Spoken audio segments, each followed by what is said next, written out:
Hello, my young ophthalmologist friend. Today, we are going to start a new series under the initiative of YOSI. YOSI stands for everything that a young ophthalmologist needs, from academic to their career.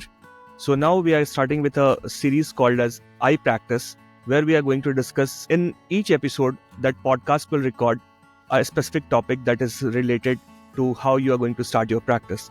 So in this, the first of the series will be where you are going to start your practice. That is the first question that comes into your mind, that from where you will start the practice. After that comes in the subsequent episode the questions such as how much you are going to invest in that, how you are going to accumulate that fund to start that practice, and then how you are going to hire HR, how you are going to expand. Are you going to be in a single setup or a multi hospital setup? How you are going to take it forward from your own core specialty to a multi-specialty or like a super specialized practice.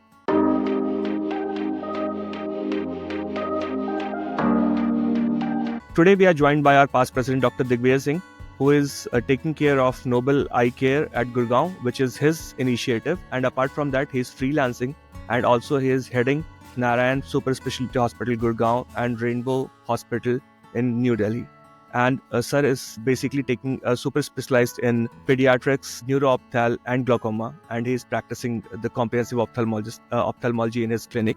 Then we have our president, Dr. DivaKant Mishra, with us. Dr. DivaKant Mishra has started Swarnjyoti Eye Hospital in Lucknow, which started as a single setup, and within 2 years he has expanded into 5 centers in and around Lucknow. And sir is now graduating from his rented place to a newly constructed hospital that is custom made for him, and same is true for Dr. Digvijay. The third guest today will be Dr. Madanagopalan sir. Dr. Madanagopalan is taking care of JBI Hospital in Salem, and he has one more center in and around Salem, that is in a town called Satti. I'm Dr. Nilesh Kumar. I am secretary of YOSI, and I am medical director at Madhvi Netralaya. This is a second generation taking care of that hospital, and it is a tier 3 city. Dr. Digvijay is from Metro, Dr. DivaKant Mishra is from Lucknow, so that is a tier 1 city.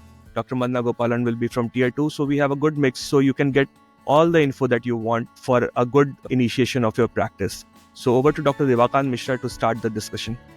Thank you, Nilesh, for introducing the session, and now I'll be kickstarting this podcast, and we'll be basically talking about where to practice, how to choose a location. And luckily all of us are, as Nilesh pointed out, we are from different kind of places. Dr. Digvijay Singh is from a metro city. Dr. Nilesh is probably from a tier 2, tier 3. I'm from a tier 1 city, and Dr. Madan would be in a tier 2 city. My inputs are, I've been practicing in Lucknow for the past 4 years now. Earlier I was with a corporate hospital, and later I shifted in 2022 to my own setup. So what I feel in a tier 1 city, it becomes a big referral area to all of the adjoining small towns that are in my state, that is UP, Uttar Pradesh. So the advantage that in the present time that I've gotten is that the specialty, the subspecialty care in terms of retina, cornea, oculoplasty, all these things are not very well developed in the adjoining areas. So we get a lot of referral in our practices. So our practice is almost 80% of referrals, and 20 to less than 20% is walk-in from the nearby area. So one advantage that we get in terms of referral, and on the other side, a disadvantage in a tier 1 city is that there are so many practices there. As I've discussed with all of you before, in the area that I practice in, there are almost 40 to 45 ophthalmologists in a 1.5 kilometer radius that they practice. So for small things, or maybe cataract surgery as well, people go and, there are various options. But to people outside our city, if you make a good name for yourself, or you advertise, or you collaborate with people in those cities, you get those referrals easily, because people do not want to go for big surgeries like, say, retina or refractive surgeries in their own small town. They would probably prefer a bigger name like Lucknow, or not if they want to go to Delhi or someplace else. So I'll come to Dr. Digvijay Singh first. So he's practicing in Gurgaon and the NCR region. All of us understand that a big plus point would be referrals from all over India, and a big negative point would be the tough competition that you might have faced when you started in that region. So what are your inputs of starting a practice in a big city like region like NCR? Yeah, DivaKant. So as I practice, in Delhi and Gurgaon. Gurgaon is where I've set up my center.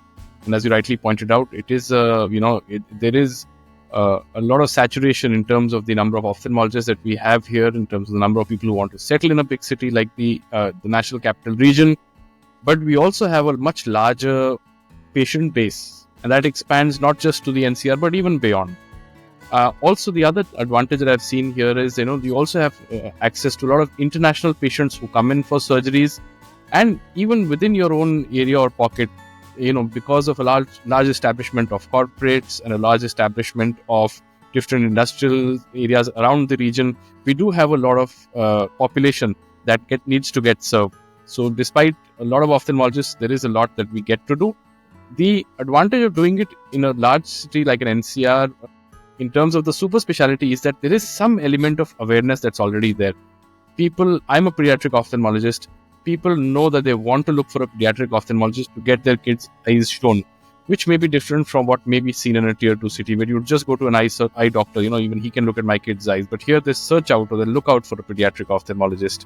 Likewise, because of some other larger institutions, whether it was All India Institute of Medical Sciences or a lot of other corporate hospitals which have their headquarters here, or who are established here, it has led to the idea of a super specialty practice among the population.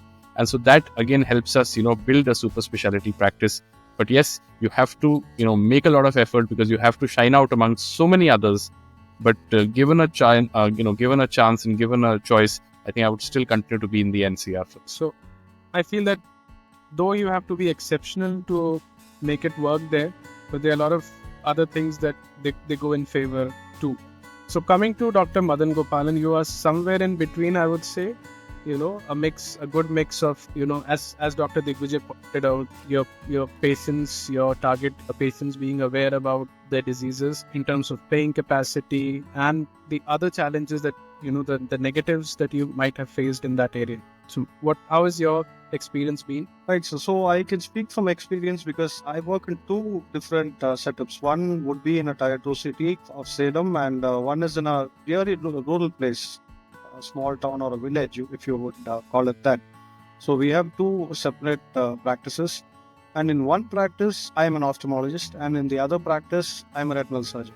So you'll have to differentiate what skill set your market needs, and you should be willing to adapt to that. Because if I go project myself as a retinal surgeon in a small village, it's not going to make sense. At the same time, in a city like Salem, as I was just mentioning, a lot of people already doing that work. The market has already got that skill set. So what skill set does the market want in Salem? I was able to offer that, and that is one reason why my retina practice was able to pick up in the larger city. Now coming to private practice, it's all about leveraging your contacts and connections, your community and all that. So where exactly do you have those contacts, and where is your family placed?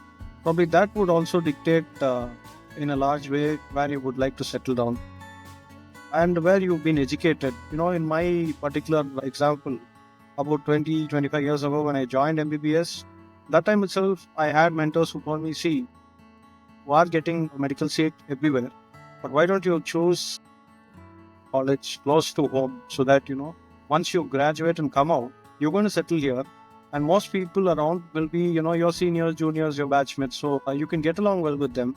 And the same thing happened in my MS also. So I did it from Chennai, and most people in and around Tamil Nadu at least. So we keep knowing, and of course your circle of listening expands as you go further. But to come back to the point, it's about developing your circles and contacts so that your practice can pick up without any problem, and that would help you decide which city you want to settle in also. Right. So what I understand from what you said, that you really need to adapt to whichever place you are working in, and it probably is a bit difficult to go for specialty practice, as what privileges you might enjoy in a big city like Dr. Digvijay and the other place that you practice in, you can really focus on your passion. But in a smaller place, you might need to be a more comprehensive kind of a person. So Nilesh, how's your experience been in a tier 3 city, if you would like to call it? I feel the first thing that comes to my mind is, it's very difficult to make people understand about their diseases. The paying capacity is not that good, but the amount of trust these patients have in their local doctor is quite huge. So how's your experience been there, and what has worked for you? Yeah, exactly what you have said. To join in a tier 3 city, there can be only one reason, that you have a good referral base there. Then only you try to be there. Otherwise, to establish a referral base in a tier 3 city becomes very difficult. All because it takes time for the social media marketing or other marketing doesn't work. It is only word of mouth. If one patient is happy, then that will translate into second patient and then to third patient, and like that. So I am second generation ophthalmologist. So my father started in this place in tier 3 city, and that was a new practice for him. And he only started because he was in a government hospital here, and he had a good referral base over 5-6 years, and that's why he chose to settle down in this place. For me, it was because I grew up in this place. I started from class 4th until my 12th I was here, and my friends were here. Most of the people around here know me. So I didn't have to go and tell them that. They knew how competent I could be during my training. They have seen me during my training. And that was the sole reason I chose to settle over here. With that will be my first statement to anybody who's trying to settle in tier 3 city is, if you have a good referral base, tier 3 city is very good to start off. And as you said, there is the understanding is less. You don't get very competent staff. You have to train your own staff. But these people and these staff, they tend to stay. These staff that are in our hospital are for 25-26 years. Since the hospital started, they are from starting, and they're still continuing. And it is not because they are not competent to go to other hospital. They are just they have faith in us, and we have faith in them. Similar with our patients. There are patients who are being in follow-up for us for last 15 years, 20 years. Now their next generation is coming and seeing me. So that way we can continue our practice for a long time. It's more sustainable. Paying capacity definitely is now improving. Earlier it was very poor. Now it is definitely, we can be viable very easily. It is not a problem like that. We are moving into a premium practice. The only thing that you rightly pointed out is about the disease understanding. And for that we have to invest into modalities where patient education can be done. We have got a fundus camera or OCT imaging. Whatever we are doing, we have to show it to the patient, and that's how now they are understanding. It takes some time. Right now, before me, there was nobody who was going to show them their disease pathology. Now they are trusting me because I am showing them. So it takes time. It has taken 3 years for them to now finally start coming to me directly.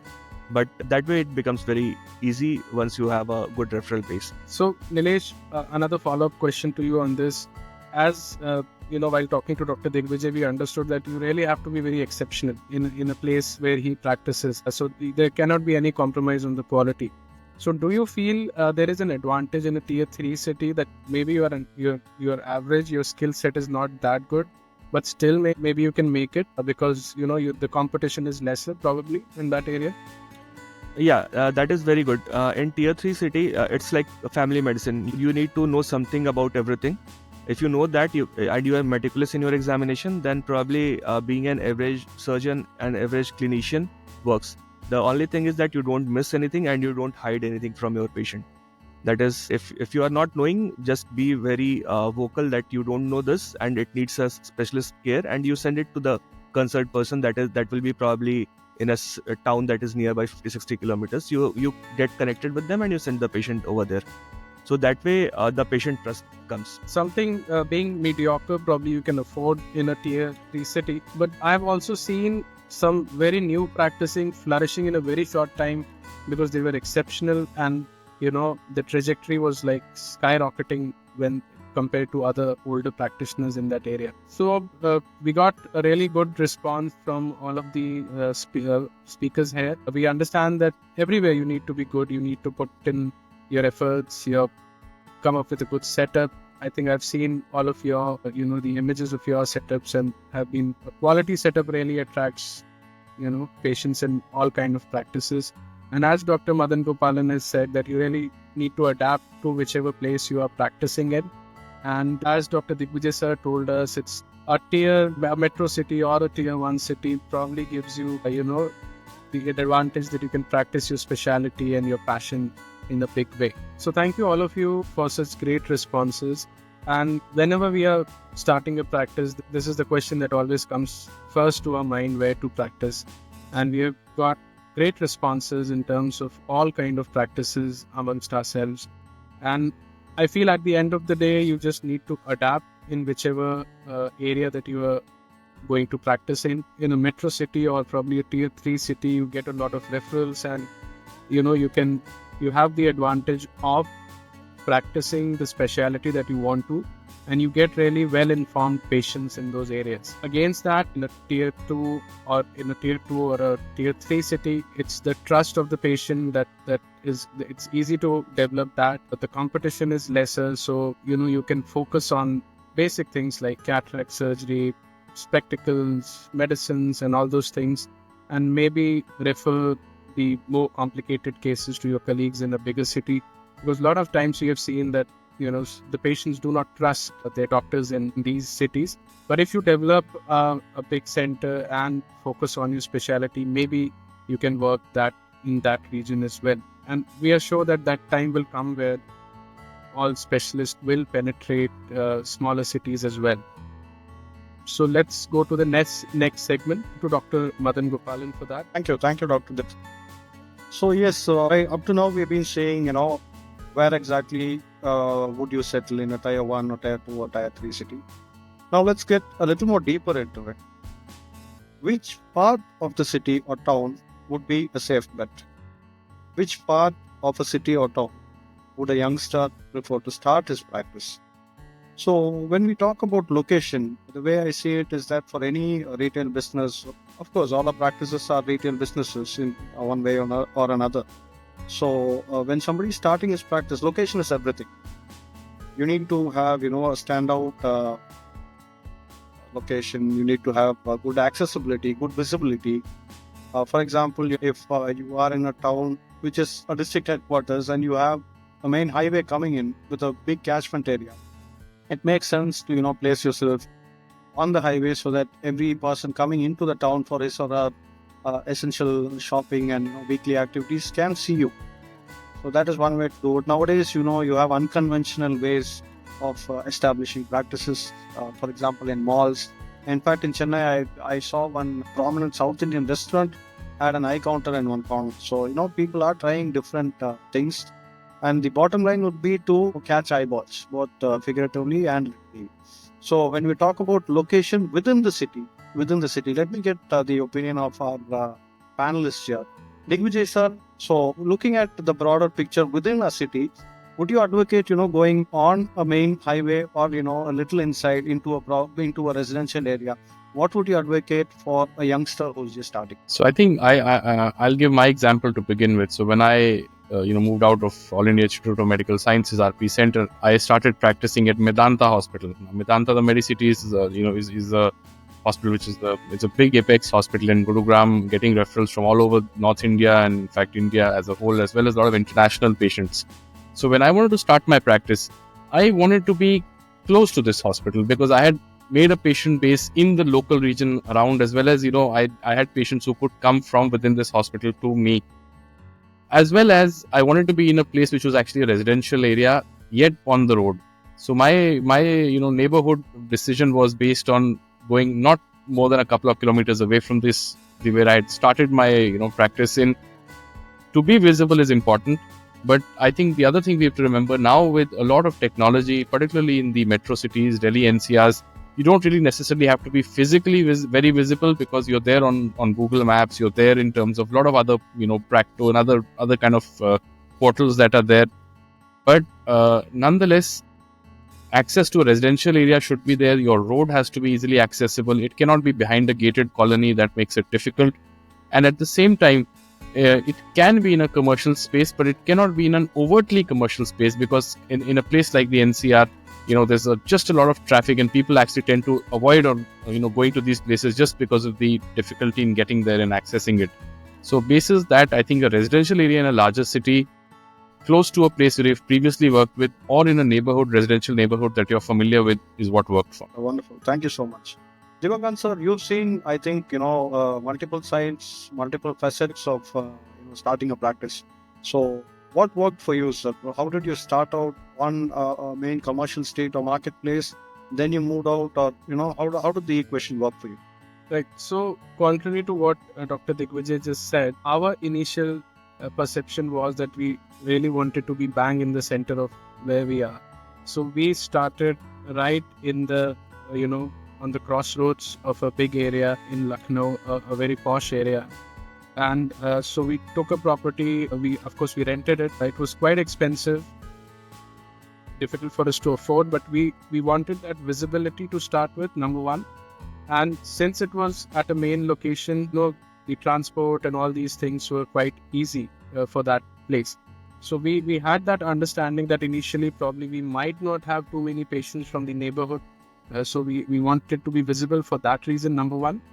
Number two was so that our patients can reach us easily, because transport and everything becomes easier. So that was something that worked for us, that patients were able to approach us pretty easily from the bus stand or the railway station when they come in from the other city. And it didn't take much time for the people in the neighborhood to recognize us as a big eye hospital in that region. And we really worked on the interiors and the exteriors of the hospital so that it becomes a bit attractive for our patients. So the location did work for us in our main center. And then slowly we, as Dr. Digvijay said, that understanding has now come to us that patients really don't need you to be in a very, approachable area or like that. If your name has developed, they'll go anywhere for you. So we have seen a lot of practices in Lucknow that initially they started in the main area, but slowly they needed a bigger space, so they moved to a more inside in a residential place. A residential area comes with other issues later on when your practice grows, because my colleagues are there, they are facing issues from the neighbors and the parking and all those things. That also becomes a challenge. So you need to find a place which is easily approachable in terms of the local transport. You have to plan, say, 5-10 years ahead, that when you have that enough patient load, the parking and all those things aren't easy. As Dr. Digvijay said, if you go in a very crowded place, then patients might not be able to approach you. Having a good location, centralized location in the beginning definitely works, but slowly later on, when you've developed a name and you need a bigger space, maybe you can think about moving to a bigger area in a more residential or that kind of an area with a good parking facility there. Thank you, sir. Thank you. Great inputs. Dr. Nilesh, how about you?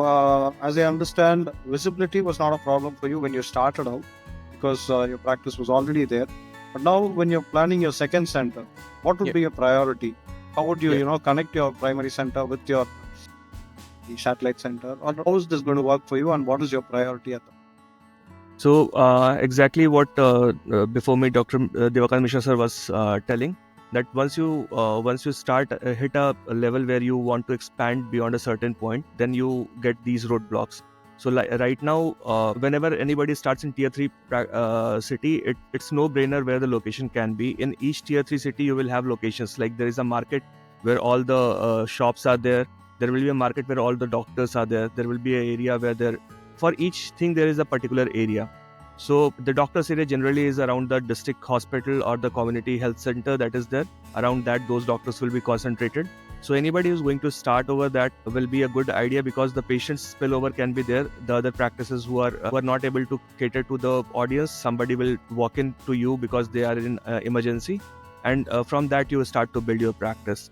But once you start building your practice and then you have patients where you got a full load of patient, then the patient starts to look for more amenities. So like right now we don't have a parking space with us. It's in a street. It's like just barely 5-10 meters into the street, but we don't have a parking space, and the patient have to park outside. And then when there are like say 50 patients in our waiting area, the entire the street is full of the bikes and scooties. So that is a big problem for us. So now we are again moving to a highway that has again come up.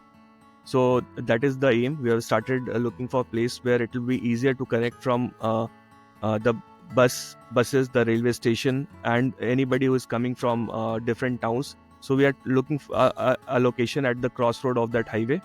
So that is the main thing to main thing to consider. Apart from that, there are also building laws in the street. When you are building anything, it can't go from more than 2 levels or 3 levels. You can't have basement. You can't have you need to leave space on the side. But in the city, there is a very tight space. You don't want to waste any space to leave for corridor, and then the fire exit and other things won't be there, and then you will get stuck with your NABH accreditation and everything. So that way, once you are there for say 4 or 5 years, you have got a good patient base. Then you start allocating for and move to consider these things and move to a center where these things will be easier. Great. Thank you all. Thank you all so much. So to conclude this particular segment, let me just say location plays a very, very important role in deciding your future trajectory. Location is almost everything. And coming to the points that our panelists have mentioned, so you need to identify the clientele that you are looking to cater to and try to stay close to that clientele. And all of us young ophthalmologists, once we finish our training in an institute, we would most likely be associated with a larger hospital or a corporate. We would be associated with them for a significant amount of time to, upskill ourselves. So it makes sense to initially stay close to that area so that your patients can access you easily. And in that initial period, it is important to make sure that our practice is very visible and very accessible. And from what we understand in this discussion, a little beyond, after you have an established clientele, after your practice has picked up, then you have the luxury of searching for amenities and then, moving into a larger space, into a more posh locality if you would like it. So initially, you might have to compromise on your larger goal and stay focused on the present. But after a few years, once your clientele is established, you can and you must move out so that your practice can. So that's about how you choose a location within a particular geographic area. Thank you. Thank you, Dr. Madanagopalan, for handling that segment. And now that we've moved from understanding which city we need to set up in and the location within the city, let's look at what kind of premises we need. Are we looking at renting a premises? Are we looking at buying a premises? Are we looking at a purely commercial premises, a residential premises in a large commercial area or a residential area? We already discussed. So in my segment that I'm going to cover now, I'll take help of the panelists to help answer some of these questions for this podcast. We all know that ophthalmology as a practice is very heavy in terms of investment requirement. It is dependent on equipment, machinery, and that is something that keeps changing and you have to keep adding on to it. So there is an initial capital expense which is huge and then a running expense that carries on after that.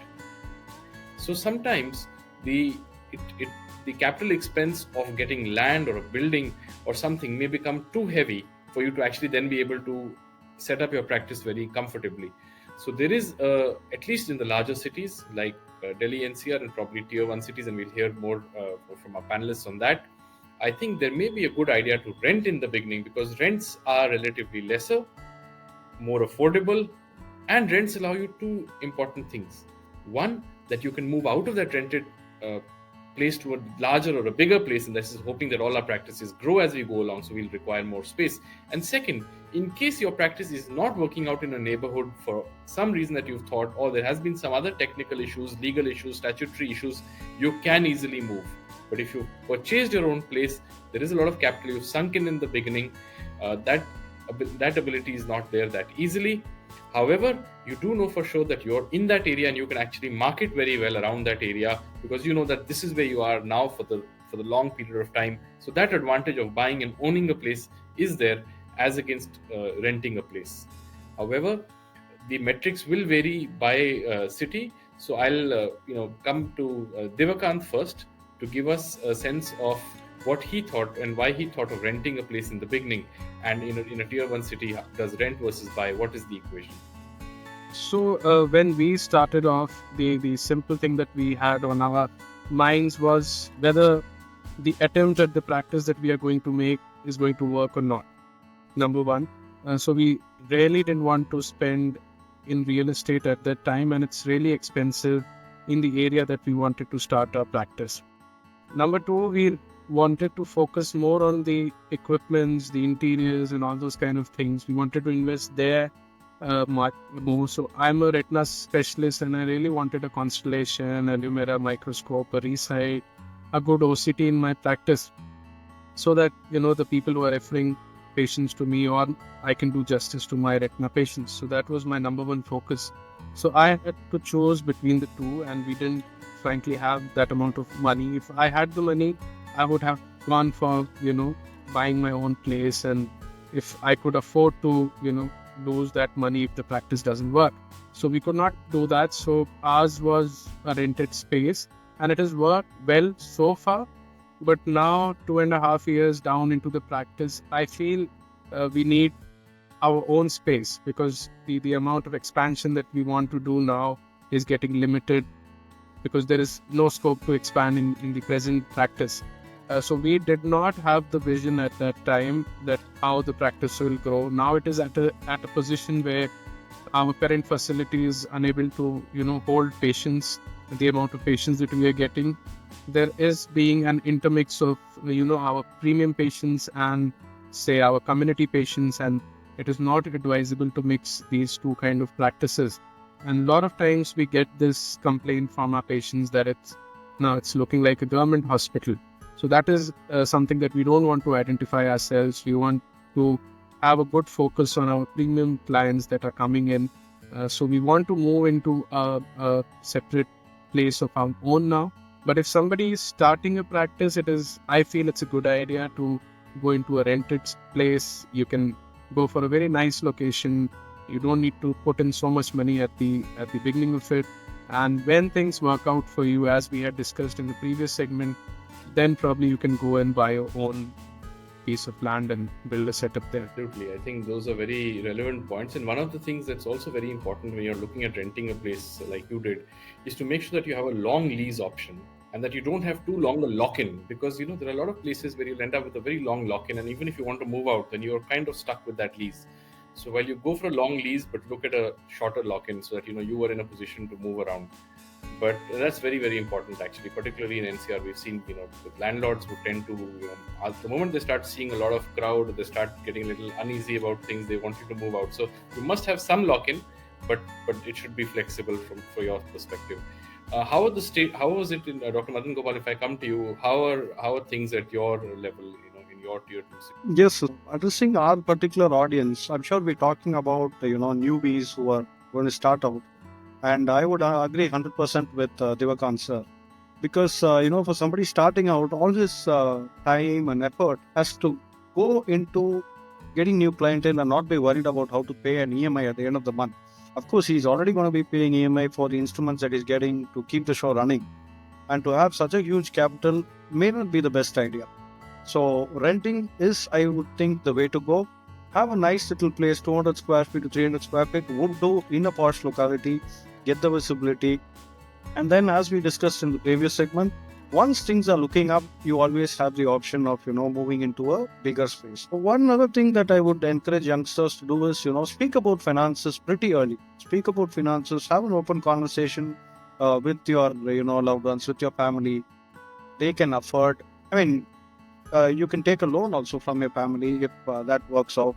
So what is your bandwidth? How much can your family afford? You begin to speak money rather early in life. So you have an idea of the figures involved, not just coming out of your post-graduation or fellowship with the requisite skills, but then not knowing what to do. And these numbers, they seem mind-boggling all of a sudden. 1 crore or, suddenly somebody's talking about 5 crore and 10 crore. They're all pretty huge numbers.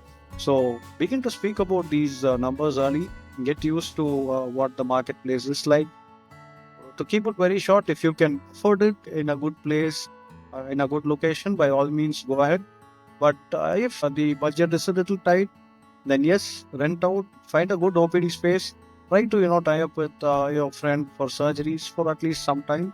so that your time and effort should be into satisfying your patients who come to you and not be bothered by anything else. That would be my opinion. So very fine pearls actually there. So look at your financials early on, kind of establish how much you can actually spend on capital expense, and if you think you can afford it and your family can support you and you get your help from other places, then look at buying early on. And I think that kind of works well for a tier 2 city, because the expenses in terms of actual cost of land and properties would be lesser compared to a metro city or a tier 1 city.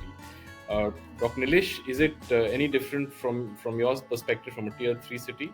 Yeah, the perceptions that falls in tier 3 is that the property price will be cheaper, and you can probably go straight away and buy. That is the common concept that everybody who is starting has.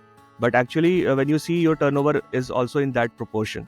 So it's not like the paying capacity of the patient also is low, and you have to earn to pay for whatever you are going to buy.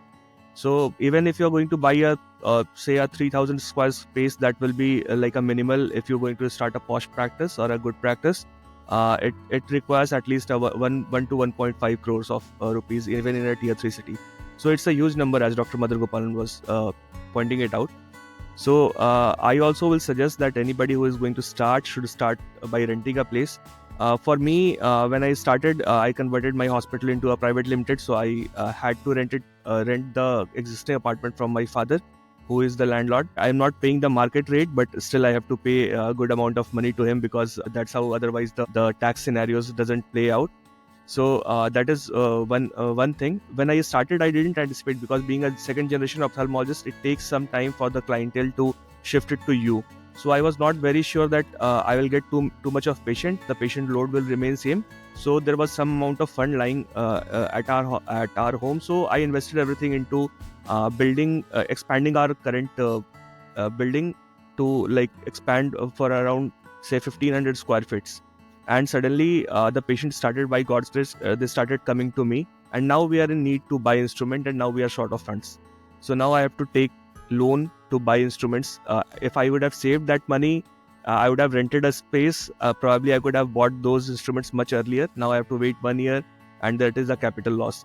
So that is a lost opportunity. So anybody who is starting, even if you are starting as a second generation, you want to expand, I'll suggest that buy a place and rent a place, and then save some money, and then go on to buy once you are very sure how much space you will need and you have some surplus fund for that. Yes. And I think your points have also brought us to kind of what is the last part of this podcast segment. So I'll come to you for that. But before that, so to conclude, I think in my segment, what we figured out is that if you can buy and you have adequate capital and support, consider buying.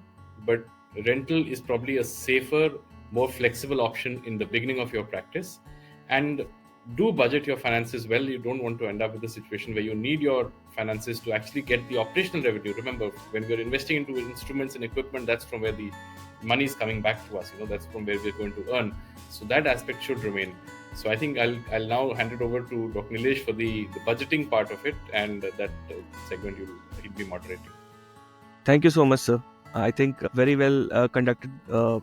The part where we are going, which is most commonly the conundrum is there, that where to buy or to rent a property when you're going to start. Probably budgeting is also as important as this decision. When you are going to rent, the budgeting is not a problem, because you know how much rent you are going to pay per month. But when you're going to budget for real estate, when you are going to planning to buy something, then it becomes a problem. The investment that are going through, you invest in the rented place, and then you have to budget the amount for your where you're going to buy. So even when you get a space on rental, it's not a ready-made hospital. You have to convert it into hospital. There's a lot that goes into interiors and partitioning, and then creating all the amenities that a hospital will require. So Dr. DivaKant Mishra invested heavily in his rented space, and then he's going to move into a property where he's going to build it from scratch. Like, I would like to have his words, how he budgeted, how much he saved from the current practice, how much he thinks that he will require to borrow from the lenders or something like that. Please. Right. So as rightly pointed out by Nilesh, so we we did spend a lot of money in terms of, the interiors and stuff, which of course we cannot move to our new practice that we are planning to build. So the budgeting process and all those things are still going on. We are right now in the zone of hunting for a good land. The real estate in this area is like, skyrocketing at this moment. But now we understand that if we want to take our practice to the next level, it will not be feasible in the current premises that we are in. So a lot of this part has been left to the CA because the prices are exorbitant. We are having some financial advisors as well who are advising us on these matters, and we will be depending on a lot on how we are practicing and how we are earning and the amount of money we are generating month-wise. And in our part of the country, the cataract season is coming. So hopefully we'll be able to save some money now, because there was this festival season and the summers. So it has been a bit of a dry run so far in the past few months. So after this quarter goes, how well this goes, that will solidify and give us a clearer picture how we are going to budget it. So right now I don't have a very clear idea about that, but after this quarter we'll be doing all the budgeting for this. So coming to Digvijay sir, also you are also in process, a similar process where you have a rented place where you have your Noble Eye Care, and you are going to go into your place. I think the construction is going on for that. So how much amount of money you actually, like, say if you earn 100 rupees, how much percentage you actually saved in the initial years to buy the land, and then how much right now is going into construction? Because you have other running expenses to take care of. So sir, just to follow up on your answer, the 30% that you are telling includes the expenditure on the construction as well as the new instrument that you're going to invest in, or is it just on the construction? Yeah. So, and there are two very pertinent points, sir. Once you have put numbers to what discussion we are having, that is very important. And second thing that you have told is that you take a fixed amount for yourself, and then whatever else is there that you invest back into your hospital or your private limited, whatever, or LLP, whatever you have created. So that is the only way to grow. So coming to Madanagopalan sir, how do you think it has worked in your scenario till now? And what pearls will you give to anybody who's going to start? How much from initially? Because when you're going to start, you don't have instruments and you don't have land. So you have to start budgeting for both. And most importantly, you don't have patience also. That's the most important. I would say, when somebody is starting out, it's important to know where you can leverage and get the capital from. The initial capital, where is it going to come from? So is it going to come from your family, or is it going to come through unsecured loans from your friends? Or, in my case, what worked was we come from a business family. My dad is very into business. My dad's side, all of them are business. So we know a few lenders, as in banks. So with the reputation, we were able to get loans at cheaper rates. They know your reputation and they know that you'll be able to pay back. Kind of, network within your community and in your groups to see where you can generate the capital. So on back of the envelope calculation, you can say you would require at least 40 to 50 to start off, 40 to 50 lakhs to start off a basic OPD and an OT setup. If you are looking at only an OP loan, probably 25 to 30 lakhs. I'm talking only about the interiors and the instruments, basic instruments. So anything more fancy, you're going to add on to your cost. So that depends on your bandwidth.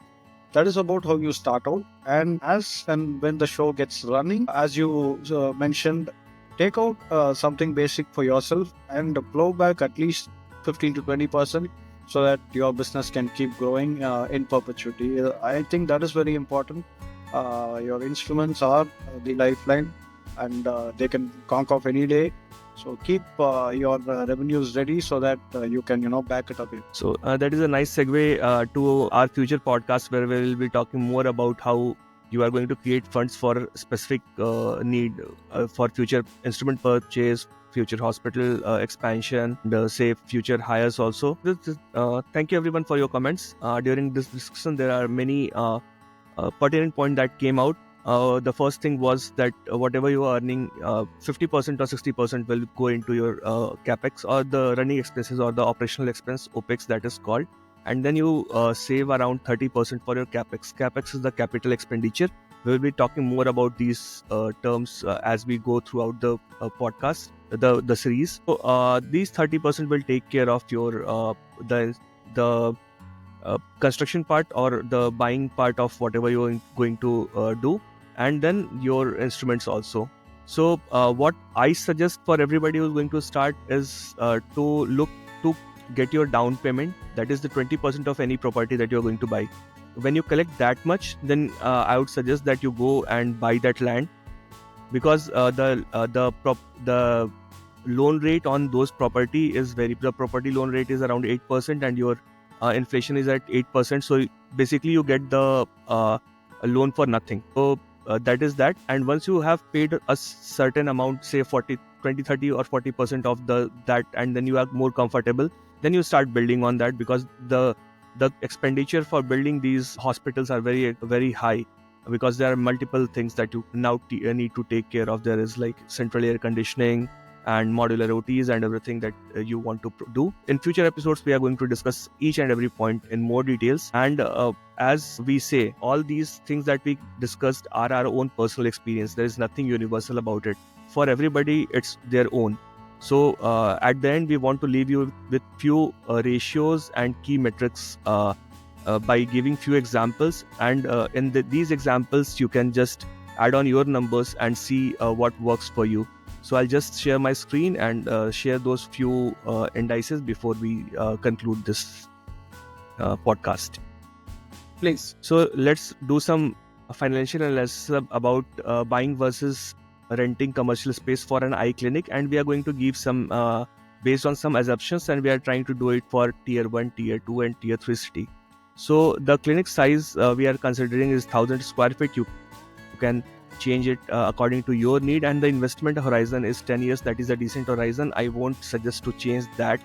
The financial growth projection is an annual rental increase of 5%. Whatever rent you are paying will increase every year. And the property value appreciation is 7% per year. Please see in your city what the rate is. Sometimes it's 12-13% in metros and much less in tier 2 or tier 3 city. And loan details, the loan interest is around 8% per annum. It is basically more or less same throughout the decade. The down payment is around 20% of your property value. I won't suggest to invest more than that in down payment. And the loan term is around 20 years. So in a tier 3 city, this is what I could conclude by consulting various these financial journals, is that in tier 3 city, when you rent, it is around 98-99 rupees per square feet per month, and the buying cost is around 17,677 rupees per square feet. Similarly, in tier 2 city, you can rent at 55 rupees per square feet per month, and when you go to buy, it's 7,500, and in tier 3, it's 27.67 or 28 rupees per square feet per month, and it goes around 3,733 for buying that same space. The price to rent ratio is the property price that you are going to have, and then the annual rent that you are paying for that. So it's something like if you keep paying the rent, then the property price, how much in how many years you are going to pay the property price to the person or to the landlord. So for tier 1 city, it's around 14.91%. In tier 2 city, it's 11.36%, and tier 3 city, it's around 11.23%. So as you can see, in tier 1 city or in metros, for the same amount of rent, say in the same ratio, say it will take 15 years for you to pay the property price to the landlord. But in tier 3 city, it will just take 11 years. So in tier 3 city, it makes much more sense to buy the property earlier than going in waiting. And in metros, probably you can wait for a little long and buy the property. But it doesn't take into consideration what is the property appreciation and the rental appreciation. The capitalization rate is actually your net operating income by property value, and we are assuming that your net operating income is 80% of your gross rental income. A gross rental income is something that if you have bought the property, how much you are going to rent it for. So in tier 3, it comes around 5.36%. In tier 2, it comes around 7.04%. In tier 3, it's around 7.12%.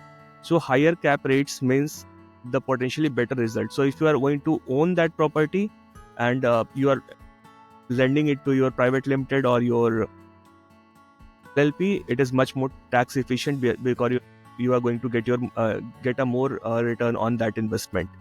Now, break-even point. Break-even point is something that is, in how many years, if you have bought the property, you break even purely on based on the rental income that you are saving. So if the property you are buying for tier 1 city is around 1 crore 76 or 77 lakh rupees, and the annual rental that you are going to pay is around 11 lakh during a year, and annual expenses is the maintenance cost that you pay for the property that you are maintaining. So the break-even point comes around 21.33 years, and it comes much earlier in tier 2 and tier 3 city. It is around 16 years. So when you are investing into a property in tier 2 or tier 3 city, probably you break even very early. And if your practice is growing very fast, probably you can break even in around 8 to 10 years. But in tier 1 city or in metros, it takes much longer time. So you need to have a surplus amount to compensate for this late break-even point. So all these indices are actually what we are assuming on various factors. Please do it for yourself before going ahead and take it with a pinch of salt. So what we are suggesting is renting option in tier 1 city because the break-even point is much longer and the price to rent ratio is close to ideal range. In tier 2 city and tier 3 city, buying becomes more viable in long term. So with that, the final consideration that you should do is calculate based on averages and assumption. So you have to factor in your location, your property condition, and the market dynamics. So if there is some sort of market crash, there is a good time to buy property in that area. If you get some person who is making a distress sale of property, if you have the down payment ready, please buy at that time. And local factors other than that to consider is the healthcare demand in your area, the level of competition that you're going to get, and your future development plans. With that, I would like to stop sharing my screen, and for concluding remarks, I would like to have a word with everyone. So starting with Digvijay sir. So I think we've covered some very pertinent points here. For somebody who's beginning practice, capital is precious. So, know how much you can put in. Be okay to take a rental place. You don't necessarily have to be in metro cities in the most prime places because the costs there are huge. But make sure that, your presence is well known and you have your clientele, accessibility to the clientele that you are wanting to get to your clinic. Thank you, Digvijay sir. And now we move to Dr. Madanagopalan sir. Sir, please give your concluding remarks about today's podcast and what pearls anybody should take away from this. Yeah, so this podcast gave us a lot of insights, but what I would suggest is that any person starting out first needs to have that honest conversation with himself to recognize what his bandwidth is, what amount can be invested as a capital to begin with, what is the skill set they have, and which market would really match the particular skill set they have. Because unless you have this honest conversation with yourself, it's really very difficult to fit into the marketplace and avoid disappointments. Otherwise, you are going to be disappointed if things don't work out well, because it involves a huge amount of capital and your efforts as well. So have this kind of a conversation with yourself long before you actually venture out to start off on your own. So once this conversation is clear and your path is clear, then a lot of other things fall in place, and the path to success is a little more clear rather than going in a muddled way. So I think this podcast, the initial podcast, has given all of us an idea, and we'll be speaking more about this in future also. Thank you so much, sir. So coming to Dr. DivaKant Mishra, our president, for his concluding remarks. Thank you, Nilesh. So we had a great inaugural podcast for this series and really good insights from all the panelists. And for anybody starting new, there are a lot of pertinent points that they can take back home and keep coming back to this podcast to, think about these things through before taking the final decision. And YOSI and all of us as a team are there to guide anybody who needs any support in these matters, and they can reach out to the secretariat or any of us individually also for any help. Though all of us have frankly limited knowledge about these things, we are learning on the go. I feel I can say that for all of us. But these are, from our own struggles, we have learned these things. And I read somewhere that life is too short to learn from your own mistakes. so you can learn from our mistakes and colleagues who have done this and been there and done that. So look forward to this series and interacting with more people who have established themselves and who want to establish themselves in the future also. Nilesh. Thank you so much, sir. And as you have quoted, like any financial podcast is incomplete without a profound quote, because all these finance podcasts are more of inspirational journeys that we take from each other and learning from each other. So as you have said, this is a presentation from YOSI Practice Support Committee, and there are multiple other committees also for your help. So you can just reach out on our website. In the help section, there is a YOSI help desk, and each of your queries will be answered. And for any particular query or any particular point from this podcast that is not clear to you, you want to get it answered, please do comment in the comment section, and we will take those comment and questions and try to answer those in the upcoming session. The next podcast will be released 1 month after this one, and that will be on budgeting and financial planning for your practice. So that will be more about how you raise your capital and how you allocate funds for each and every aspect of your hospital. So hopefully we are going to see you soon. Thank you so much for your time. It has been a long time, a long podcast, but thank you for staying till end.